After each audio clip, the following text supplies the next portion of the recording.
Olá a todas as pessoas, sejam bem-vindos a mais um vídeo de filosofia. Para hoje eu decidi falar acerca da cegueira ideológica. Portanto, a cegueira ideológica tem muito a ver com o conservadorismo intelectual, com os apegos e bloqueios intelectuais que acontecem mesmo de forma inconsciente. Portanto, a cegueira pressupõe uma pessoa ficar cega, por exemplo, para a alteridade intelectual, aquilo que eu chamo de diferente, contrário, contraditório ou desconhecido em termos intelectuais, em termos de conhecimentos, ideias, teorias, ideologias, por exemplo. Esse é um dos temas que eu trato, por exemplo, nesta minha obra, Ensaio sobre o Individualismo Intelectual e Terapêutico. Uma obra que eu trato estas questões, portanto eu posso até ler a sinopse. Esta obra consiste num ensaio sobre o individualismo intelectual e terapêutico, que apresenta uma nova forma de se compreender o individualismo, demonstrando como ele pode contribuir filosoficamente para a felicidade individual, mas também para a felicidade relacional e coletiva, com o auxílio de filosofias milenares, ocidentais e orientais, abrangendo quase todas as áreas da filosofia. É apresentada uma abordagem filosófica singular e inovadora que contribuirá para um desenvolvimento consciencial e felicitário do leitor. Portanto, às vezes as pessoas confundem ego, por exemplo, ego com individualismo, o egoísmo com o individualismo, mas este individualismo que eu proponho propõe uma tentativa de realização de dentro para fora, enquanto o ego está envolvido com uma tentativa de realização de fora para dentro. Este ego é um sistema de sobrevivência e reprodução da espécie. Portanto, este ego que tem a ver com o egoísmo, não é? Se eu só pensar em si. Portanto, isto é uma abordagem completamente diferente do individualismo que a pessoa está habituada a entender, o individualismo tradicional. Este individualismo vem na sequência ou coaduna com aquilo que propõem filosofias como a budista, a taoísta também, se for preciso, a psicologia e toda uma data de enquadramentos terapêuticos em que uma pessoa, por exemplo, percebe que tem que ter independência emocional em vez de andar a depender de outras pessoas. Não é? Portanto, é uma centragem da invalidade dentro de si mesmo para poder realizar-se interiormente, para poder estar bem com as outras pessoas. E dessa forma contribuir para uma dimensão relacional e para uma coletividade mais feliz. Portanto, este individualismo tem um objetivo coletivista. Mas pronto, a cegueira ideológica. A cegueira ideológica pode ser ideologia em termos sociais e políticos. Podemos entender a ideologia como uma ciência das ideias, ou com um conjunto de ideias, com um conjunto de ideais. Não é? A ideologia significa o discurso ou a ciência das ideias, podemos pensar assim. Normalmente as pessoas associam ideologia, por exemplo, a ideologias políticas, não é? Mas vamos imaginar a cegueira ideológica no sentido em que uma pessoa tem um conjunto de ideias, de princípios, de ideais, seja o que for. Muitos deles até podem ser infelicitários e autodestrutivos. Seja como for, vamos imaginar que há um conjunto de ideias que uma pessoa tem, um conjunto de crenças que determinam a forma de agir no mundo, digamos assim, e que a pessoa tem apegos. Não é? A pessoa, desde que uma pessoa nasce, é importante começar assim, uma pessoa vai desenvolvendo, vai aprendendo com o meio, dependendo do sítio onde uma pessoa cresça, desenvolva, do país, o tipo de família, as crenças ideológicas da família, as condições socioeconómicas, as pessoas à volta, não é? As escolas, os sistemas de ensino por uma pessoa passa, em termos de política, se há um enquadramento ideológico em termos políticos. Portanto, desde que uma pessoa nasce, uma pessoa vai sendo formada, vai sendo formatada, vai sendo educada, vai sendo encaixada, não é? Às vezes vai recebendo um rótulo quase. Vai se enquadrar muitas vezes num rótulo. E a pessoa vai desenvolvendo crenças, vai desenvolvendo hábitos, tradições, vai adquirindo teorias, ideias, ideologias, seja o que for. E isso faz parte do processo de nascimento, digamos assim, de vivência, não é? Todos nós temos influências à nossa volta. Isto é tudo influências externas. E pronto, vale o que vale. É o que é. Acontece com toda a gente. Cada pessoa num contexto diferente, não é? Dependendo do sítio onde nasce, do tipo de pai, seja o que for. E isso faz parte, portanto, o que é muito importante. E algumas são mais felicitárias do que outras, mas são mais destrutivas do que outras, não é? Como é óbvio. Sem entrar aqui num relativismo não tão apropriado ou tão necessário.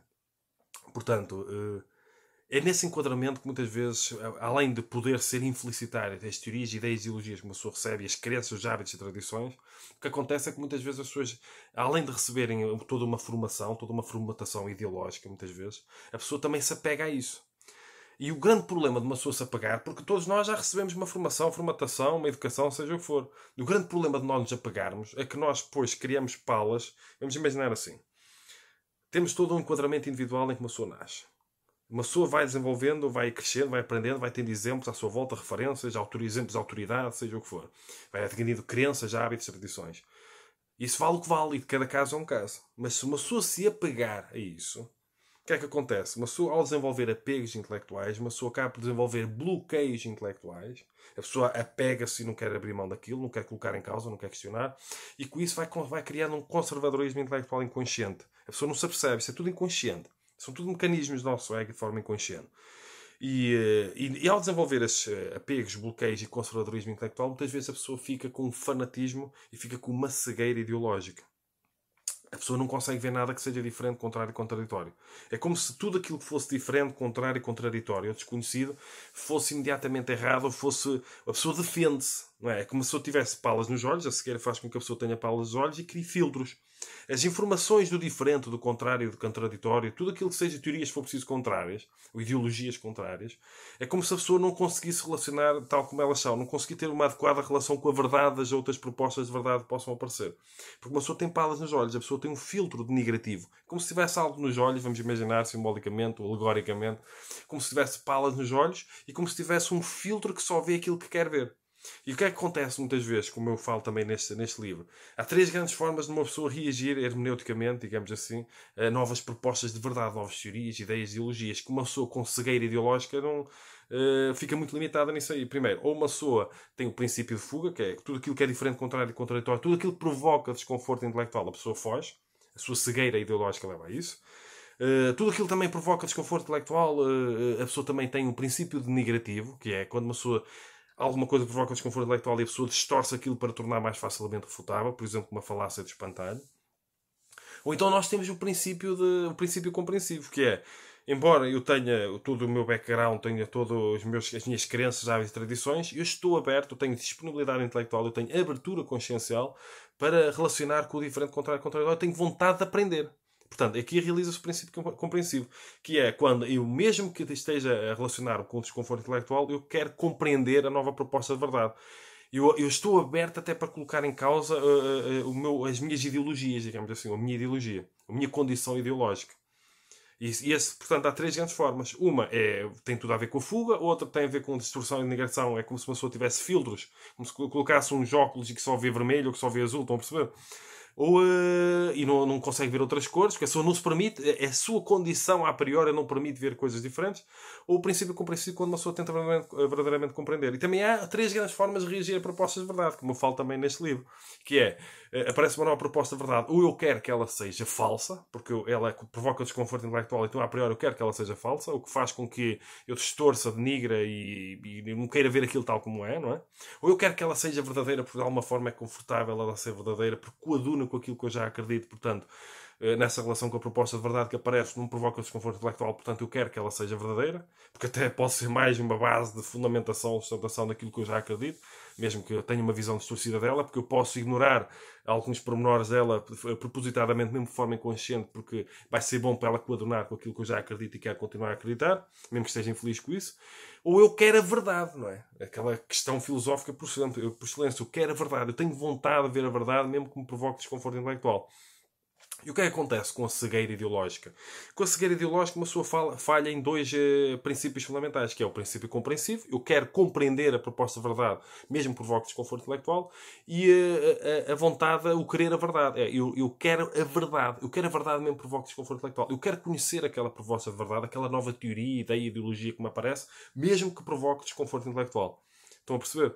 Então, muitas vezes a cegueira ideológica, às vezes de pessoas muito inteligentes, intelectualíssimas e autoridades na área, autoridades intelectuais, elas podem ser muito inteligentes, génios da área de conhecimento, qualquer em específico ou de ciência, e ter bloqueios e apegos intelectuais e ter um conservadorismo intelectual inconsciente e com isso ter uma cegueira ideológica. Nós podemos ser as pessoas mais inteligentes do mundo, se tiverem apegos e bloqueios intelectuais, poderão desenvolver um conservadorismo intelectual inconsciente e gerar uma cegueira ideológica. Isso faz com que muita gente, por exemplo, nasce num berço de esquerda e torna-se uma pessoa de esquerda e tudo o que é de direita é errado, nem tenta compreender, nem até entra em conflito, não tenta estudar nada, nem ler os seus livros, estão a perceber? Ou então uma pessoa nascer no seio de direita e tudo que é de esquerda está em rótulos, nem tenta compreender, nem tenta estudar, nem tenta...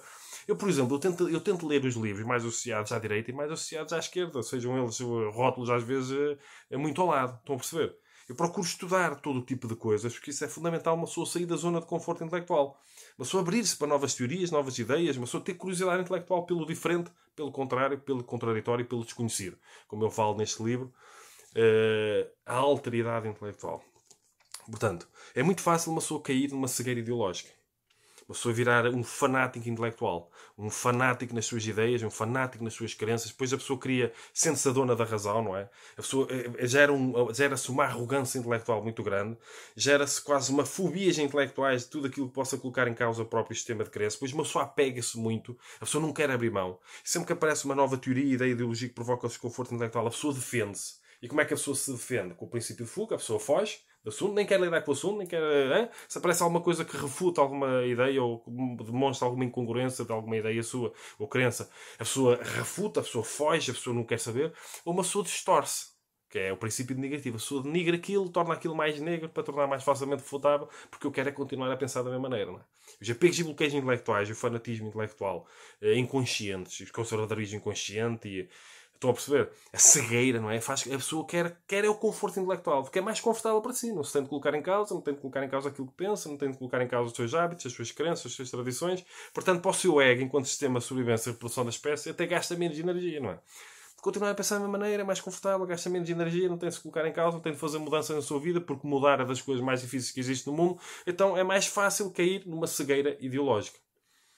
E para uma pessoa contrariar esta cegueira ideológica, tem de procurar sair da zona de conforto intelectual. Tem de procurar mesmo desconforto intelectual. Sempre que ouvir a falar de coisas diferentes, insólitas, inusitadas, irreverentes, tudo que seja que provoque aquele desconforto, tem de procurar. Tem de procurar ler. Tem de forçar-se a sair da zona de conforto. Permitir-se estar disponível para sair da zona de conforto intelectual. Aquilo que eu chamo de disponibilidade hermenêutica. Disponibilidade intelectual.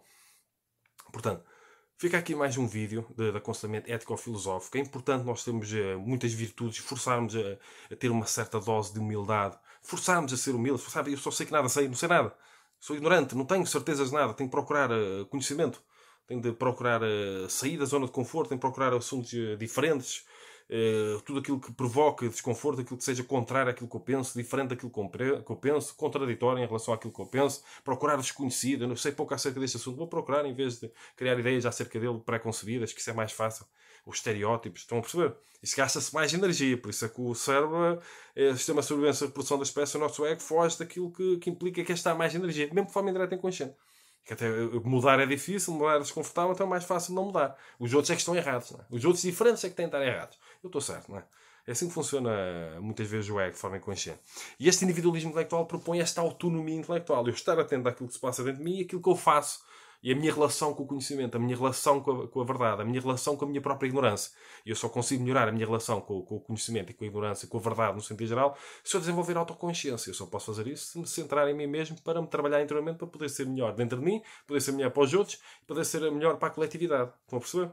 Porque senão, se eu vou ser mais um doente, é ser uma célula cancerígena da coletividade e prejudicar toda a gente pelo caminho porque não tenho autocuidado, porque não me trato. Depois as pessoas tornam-se tóxicas nos relacionamentos porque as pessoas não têm autocentrados, não se desenvolvem interiormente, desenvolvem independência emocional e intelectual, não desenvolvem autoestima. Estão a perceber que a falta de individualismo intelectual e terapêutico está a fazer com que as pessoas se maltratem todas umas às outras todos os dias. Estão a perceber?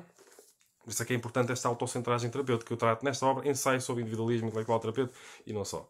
Portanto, fica aqui mais um vídeo de aconselhamento ético-filosófico. Tenho outros livros publicados em formato de papel e em formato digital. Eu publico estes vídeos em várias plataformas: Instagram, LinkedIn, Spotify, Facebook, YouTube, até no TikTok eu publico estes vídeos. Podem acompanhar, comentem, partilhem, ponham lá porque é importante para dar sustentabilidade e crescimento ao canal. Eu dou aconselhamento filosófico, dou consultas para quem precisar de aconselhamento ético-filosófico. Deixo na descrição do vídeo no YouTube. O meu e-mail é filipeferrecalhau@gmail.com. Podem fazer doações para o IBAN ou MBWay que eu deixo na descrição do vídeo no YouTube. Podem ser mecenas, não é? Contribuir para este projeto de investigação e de divulgação, porque eu não tenho patreon.com neste momento. Podem contribuir dessa forma, ser mecenas do meu trabalho. E tenho outros livros publicados, também dou cursos online, nomeadamente tenho um curso sobre esta obra que eu deixo na descrição do vídeo no YouTube. Portanto, fica aqui mais um vídeo de aconselhamento ético-filosófico. Sejam felizes, pensem acerca disto. Se acharem que este vídeo pode ajudar alguém, enviem para essa pessoa. Portanto, sejam felizes e cumprimentos filosóficos.